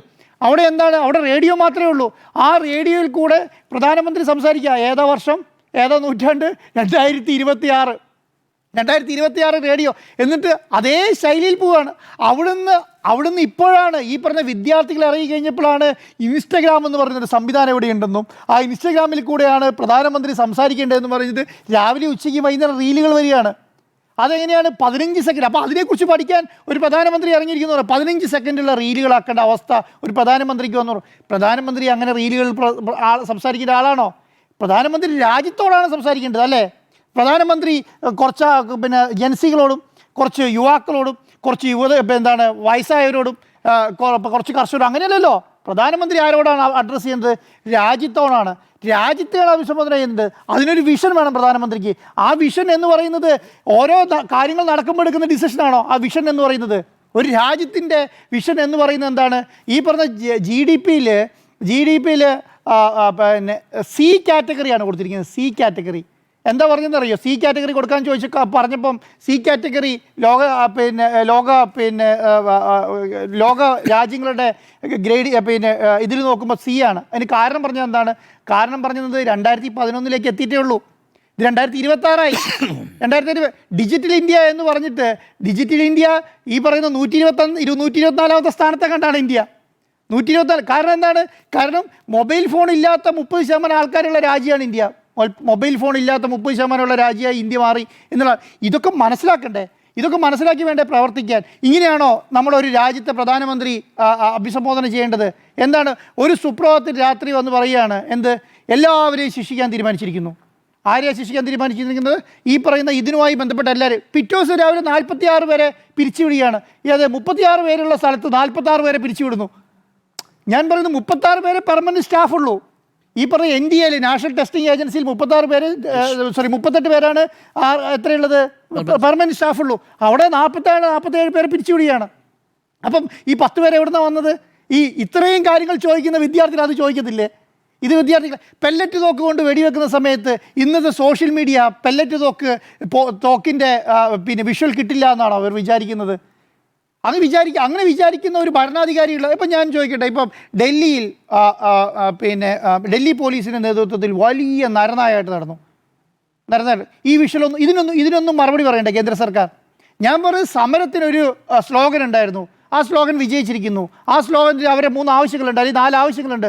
4 ആവശ്യമില്ല, 10 ആവശ്യം പറഞ്ഞാലും അത് അവർ കൊടുത്തേനെ. പക്ഷേ എന്താണ് ഈ പറയുന്ന സംവിധാനം? നാളെ കോൺഗ്രസ് ചോദിക്കാൻ പോകുന്നതാണ് ഏറ്റവും വാലിഡായ ക്വസ്റ്റ്യൻ. ഒരു വിദ്യാർത്ഥികളെ ഈ പറയുന്ന ഡൽഹിയിൽ പോലീസിന് എന്തിന് തല്ലി, എന്തിന് പെല്ലറ്റ് തോക്ക് ഉപയോഗിച്ചു, എന്തിന് ആക്രമിച്ചു എന്നുള്ളതിന് മറുപടി പറയണ്ടേ? ആ അടി കൊണ്ട കുട്ടികൾ മുഴുവൻ അടി കൊണ്ടി തലകൊട്ടി വെന്റിലേറ്ററിലും എന്താണ് ഹോസ്പിറ്റലിലും കിടക്കുന്ന കുട്ടികൾ എന്ത് പഠിച്ചിട്ടാണ്? ആർക്ക് വേണ്ടിയിട്ട് അവർ അടി കൊണ്ടത്? അവർക്ക് അടി കൊണ്ടതിന് മറുപടി പറയണ്ടേ? BJPയെ സംബന്ധിച്ചിടത്തോളം മറുപടി പറഞ്ഞേ പറ്റുള്ളൂ. കാരണം അരുൺ സാറേ, ഇനിയിപ്പോൾ എന്താണ് സംഭവം? ഇനിയൊരു 3 വർഷം എന്ന് പറഞ്ഞാൽ ഇലക്ഷൻ്റെ വർഷങ്ങളാണ്. ഇനി അടുത്ത വർഷം ഇലക്ഷൻ, അത് കഴിഞ്ഞ ഇലക്ഷൻ, അതോടുകൂടി പ്രധാനപ്പെട്ട പാർലമെൻറ്റ് ഇലക്ഷൻ വരികയാണ്. ഇതിനെ സെറ്റിൽ ചെയ്യാൻ BJPന് മുന്നിൽ സമയം ഉണ്ടാവുമോ എന്നുള്ള കാര്യത്തിൽ പ്രധാനപ്പെട്ട കാര്യമാണ്. ഇനി എന്താണ്? കർഷക പ്രശ്നം അവിടെ നിൽക്കുകയാണ്. കർഷക പ്രശ്നം തീർത്തിട്ടില്ല. അയോധ്യ നിൽക്കുകയാണ്. കർഷക പ്രശ്നവും അയോധ്യയും എന്ന് പറയുന്നത് ചെറുതാണോ? ഇവർ ആകെ പിടിച്ചത് എന്താ? ഹിന്ദുത്വ രാഷ്ട്രീയം മുൻനിർത്തിയിട്ടാണ്. ഹിന്ദുത്വ രാഷ്ട്രീയം മുൻനിർത്തി കഴിഞ്ഞ ഇലക്ഷൻ്റെ സമയത്ത് എന്താ? കഴിഞ്ഞതിൻ്റെ മുൻപത്തെ ഇലക്ഷൻ്റെ സമയത്താണ് തറക്കല്ലിടുന്നത് അല്ലേ? അതിനെ നേരിട്ടത് തറക്കല്ലിട്ടിട്ടാണ്. അയോധ്യ രാമക്ഷേത്രം പണിയാൻ നമ്മളിവിടെ അധികാരത്തിൽ വേണം എന്ന് പറഞ്ഞിട്ടാണ് കഴിഞ്ഞ മുമ്പത്തെ പ്രാവശ്യം തറക്കല്ലിട്ടത് അല്ലേ? ഇലക്ഷൻ നേരിട്ട് അങ്ങനെയാണ്. അടുത്ത എന്താണ്? തറക്കല്ലിട്ടത്. അത് കഴിഞ്ഞ് ഈ ഇലക്ഷനെ നേരിട്ട് എങ്ങനെയാണ്? അയോധ്യ ക്ഷേത്രത്തിൻ്റെ പണി പൂർത്തീകരിച്ചിട്ടാണ് അല്ലേ? ഇനി എന്താണ്? അടുത്ത ഇലക്ഷന് നേരിട്ട് എന്തറിയോ? അയോധ്യ തറക്കല്ലിട്ട് പണിതെടുത്ത് അഴിമതി നടത്തിയതിന് വേണ്ടിയിട്ടാണ്, കളവ് നടത്തിയതിന് വേണ്ടിയിട്ടാണ്, അവിടെ കൊള്ള നടത്തിയതിൻ്റെ പേരിലാണ്. അതിനെ നേരിടുക എന്ന് പറയുന്നത് എന്താ? അതിൻ്റെ കൂടെ വിശ്വാസികൾ നിൽക്കില്ല. മറ്റുള്ള 2 കാര്യത്തിന് വിശ്വാസികൾ നിൽക്കും. 2 കാര്യത്തിൽ നിൽക്കും. ഏത്? നിങ്ങൾ തറക്കല്ലിടുന്നതിന് വിശ്വാസികൾ നിൽക്കും. നിങ്ങൾ ഈ പറഞ്ഞ ക്ഷേത്രം പണിയുന്നതിനും വിശ്വാസികൾ നിൽക്കും. കൊള്ളയടിക്കാൻ വിശ്വാസികൾ നിൽക്കുമോ? അതിന് മറുപടി പറയേണ്ട ഒരു ഇപ്രാവശ്യം BJP. അതാണ്. അപ്പം എന്താണോ ഉദ്ദേശം, ആ ഉദ്ദേശലക്ഷ്യം പൂർത്തീകരിച്ചിരിക്കുന്നു. ആ ഉദ്ദേശലക്ഷ്യം ജനങ്ങൾക്ക് മനസ്സിലായിരിക്കുന്നു. അപ്പോൾ ഇത് എന്ന് പറയുന്നത് അത്ര എളുപ്പമല്ല. ഇനി രണ്ടാമത് ഏറ്റവും പ്രധാനപ്പെട്ട വിഷയം എന്താ? കർഷക പ്രശ്നം. കർഷക പ്രശ്നം കഴിഞ്ഞ പ്രാവശ്യം അടിച്ചൊതുക്കുക ചെയ്തത്. അത് സെറ്റിൽ ചെയ്തിട്ടില്ല, ഒരു ചർച്ച നടത്തിയിട്ടില്ല. അവിടെ ആ കർഷക പ്രശ്നം അടിച്ചൊതുക്കുക നിൽക്കുന്നത്. ഇപ്രാവശ്യം അങ്ങനെ അടിച്ചൊതുക്കാൻ പറ്റുമോ? ഇനി അടിച്ചൊതുക്കാൻ പറ്റുമോ? മറ്റേ നരൻ സിനിമയിൽ പറയുന്നല്ലോ, ഇനി എനിക്ക് പേടിയില്ല, ഇനി എന്ത് വേണമെങ്കിലും വിളിച്ചു പറയാം എന്നുള്ള നിലയിലേക്ക് വിദ്യാർത്ഥികളും കർഷകരും മാറി എന്നുള്ളതാണ്. ആ രീതിയിലേക്ക് രാജ്യം മാറിയിരിക്കുന്നു. വലിയ മുറിവാണ് BJPക്ക് ഉണ്ടായത്. ഈ മുറിവ് ഉണങ്ങാൻ കുറച്ച് സമയം എടുക്കുന്നതാണ് വിചാരിച്ചു. CJP ആയിരുന്നു ഇപ്പോൾ BJPക്ക് തലവേദനയായിരുന്നെങ്കിൽ നേരത്തെ നമ്മുടെ പിയാസുൽ പറഞ്ഞതുപോലെ ഇനി തലവേദനയാവാൻ പോകുന്നത് സോപോച്ചോ ആണ്. സോപോച്ചോ എന്താണ്? ഒന്ന് സോയാബീൻ, മറ്റൊന്ന് പരുത്തി, ചോളം. ഈ 3 വിളകളുള്ള കർഷകർ തെരുവിലിറങ്ങാൻ പോവാണ്. ഇൻഡോ അമേരിക്കൻ പെട്രോളിയം പ്രശ്നം വേറെ ഉണ്ട്. പെട്രോളിയം വേറെ നിൽക്കുന്നുണ്ട്. അത് കഴിഞ്ഞാൽ പിന്നെ പെട്രോളിയം നിൽക്കുന്നുണ്ട്. E20 ഒരു ജനതാ പാർട്ടി എന്ന മട്ടിൽ ഒരു പുതിയ രാഷ്ട്രീയം വരികയാണ്. എന്താണ് പിയാസുൽ? ഇന്ത്യയിൽ 11 കോടി കർഷകരുണ്ട് ഇന്ത്യയിൽ. അതെ, 11 കോടി കർഷകർ. ഒരു വീട്ടിൽ ഈ കർഷക കുടുംബങ്ങളിൽ 2-3 വോട്ടർമാരുണ്ടാകും. അങ്ങനെ നോക്കിയാൽ ഏതാണ്ട് ഒരു 22-30 കോടി വോട്ടർമാർ വരും. അവരും തൊഴിലാളികളുടെ യുവാക്കളും കൂടി വോട്ടർമാരുടെ ആകുമ്പോൾ എടുത്താൽ മാത്രമല്ല ഇതെല്ലാം ബി ജെ പിയുടെ ഏതാണ്ട് 61 കോടി. ബി ജെ പിയുടെ വോട്ട് ബാങ്ക് ആയിരുന്നു ഇവരിൽ പലരും. ഇവരുടെയൊക്കെ രക്ഷിതാക്കൾ മോദി മോദി മോദി എന്ന് വിളിച്ചവരാണ്. അവരുടെ മക്കളും കൊച്ചുമക്കളുമാണ് ഇപ്പോൾ തെരുവിൽ സർക്കാരിനെതിരെ ഇറങ്ങിയിരിക്കുന്നത്. നമ്മൾക്ക് ഇത് ഇറങ്ങാത്ത ഇപ്പം ഞാൻ പറയും, ഇപ്പം വയനാടിൻ്റെയും ഇടുക്കിയുടെയും കേരളത്തെ കാര്യം മാത്രം പറയാം. രാസവളത്തിൻ്റെയൊക്കെ വിലയുണ്ടല്ലോ, രാസവളത്തിൻ്റെയൊക്കെ വില 2011 വെച്ചുമ്പോൾ 6 ഇരട്ടി 8 ഇരട്ടിയായി. ഇന്ന് അത് ഇന്ത്യ ചർച്ച ചെയ്യാത്തതുകൊണ്ടാണ്. ഒരു ചാക്ക് 200-250 രൂപയ്ക്ക് കിട്ടിക്കൊണ്ടിരുന്ന രാസവളമൊക്കെ ഇപ്പം 2800-3000 കൊടുത്താലാണ് കിട്ടുക. 250 അപ്പം ഇത് ചർച്ച ചെയ്യാൻ കർഷകരുടെ വെമ്പുമാണ്. മുന്നോട്ട് ഇട്ട് കൊടുത്താൽ മാത്രം മതി. ഇരിക്കുന്നത് ഒരു പ്രഷർ കുക്കറിലാണ്. ആ പ്രഷർ കുക്കറിന്റെ ഒരു വാൽവ് മാത്രമേ ഇപ്പോൾ ഓപ്പൺ ആയിട്ടുള്ളൂ. പക്ഷേ പലവിധ വാൽവുകളും ഓപ്പണായി വരും എന്നുള്ളതാണ് ഇനി വരും ദിവസങ്ങളിൽ നമ്മൾ കാണാൻ പോകുന്നത്. എന്തായാലും ദേശീയ രാഷ്ട്രീയം സംഭവബഹുലമാകുന്നു എന്നുള്ളതാണ്, ഡൈനാമിക് ആവുന്നു ജനാധിപത്യം എന്നുള്ളതാണ്. ഏകാധിപത്യം ചോദിക്കപ്പെടുന്ന എല്ലാ ഇടങ്ങളും സ്ഥലങ്ങളും നമുക്കും പ്രിയപ്പെട്ടവരാണ്. അപരാജിതനായ ഭരണാധികാരി എന്നുള്ള മേൽ ഇതുണ്ടല്ലോ, അത് നിക്ഷേപ്പെടാനാവാത്ത ഒരു മേലാധികാരി എന്ന ഒരു ഏകാധിപതി എന്ന ഒരു ക്ലൗട്ട് മാറുകയാണ് മോദിക്ക്. രാജാവ് നഗ്നനാണെന്ന് പണ്ട് മോദിയെ അനുകൂലിച്ചിരുന്നവരുടെ കൊച്ചുമക്കൾ തെരുവിൽ വന്ന് പറയുന്ന സമയമാണിത്. അപ്പോൾ അവസാനത്തിൻ്റെ ആരംഭമോ എന്നതാണ് ചോദ്യം. യെസ് എന്നാണ് 4 പേരുടെയും അഭിപ്രായം.